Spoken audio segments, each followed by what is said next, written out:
All right, here's the thing.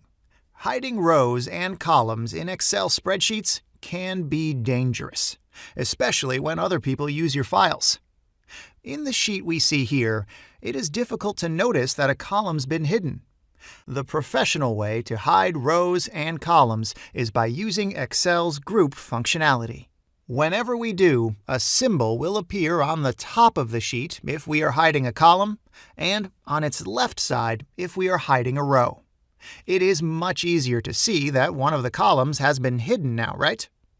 Let's dig deeper into the mechanics of the group functionality.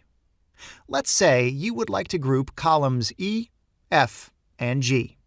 First, you need to select 3 adjacent cells from these 3 columns, not even the entire columns.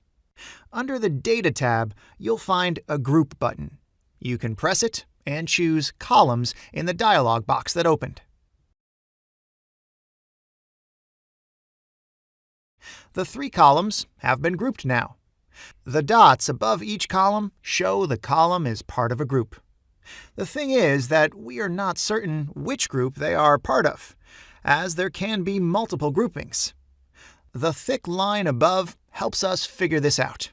It continues to the right where you get to the minus sign, which would allow you to hide the group when you press it. And then, if you press the plus sign, you will, logically, expand the group.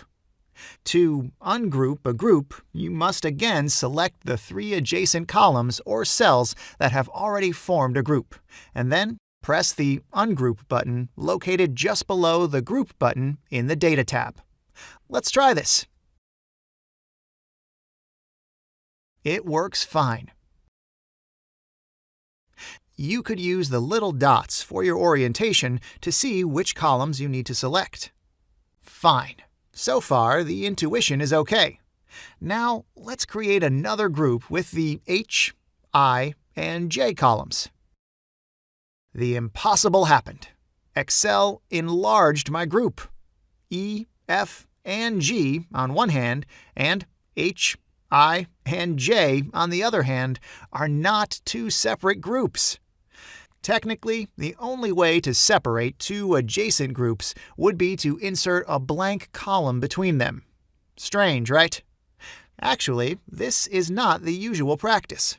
First, create a larger group, as we have here with the columns from E to J. Now I can select H, I, and J, and then press the group sign. Okay, but the minus sign again hides all 6 columns instead of 3. But pay attention. Here's the trick. These little numbers on the left represent the different rows in the hierarchy of the grouping. The higher the number, the more columns that will be visible. See how, when I press each one, the number of columns displayed changes.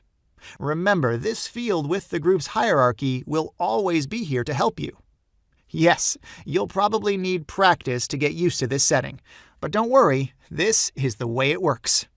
Things are identical when you want to group rows. Let's do a quick exercise. Group rows 3, 4, 5, and 6. Okay, let's select the Group button one more time. This time, opt for rows. Nice. For practice, let's ungroup the rows.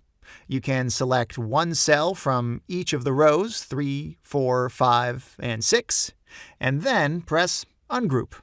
Choose Rows. It worked great. Remember that grouping works only for adjacent rows and columns, and never on multiple ranges. Besides, a single column or a single row can still form a group.